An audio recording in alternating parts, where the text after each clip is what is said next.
Welcome to Kenton's videos. Enjoy the video. You'll start by confirming your Fire OS version, so you download matching APK files. This prevents install failures.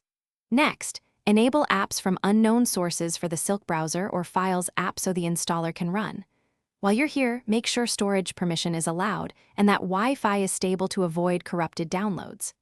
Once done, open Silk and prepare 3 APK files: Google Account Manager, Google Services Framework, and Google Play Services. Download but don't install yet.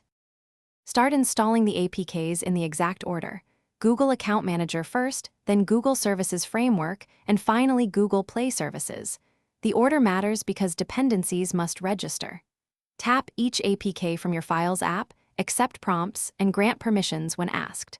Once key components finish, reboot the tablet to let services initialize properly.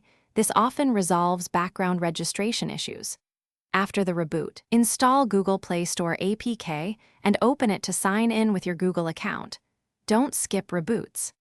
Finish by opening the Play Store and signing in. Accept updates and let Play Services update itself.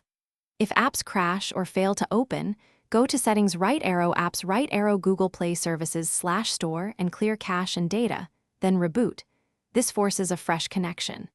If problems persist, confirm you used APKs that match your Fire OS version and CPU architecture, reinstall the correct files, and only then consider a factory reset as a last resort to remove conflicting remnants. Thanks for watching. Consider subscribing if we helped you.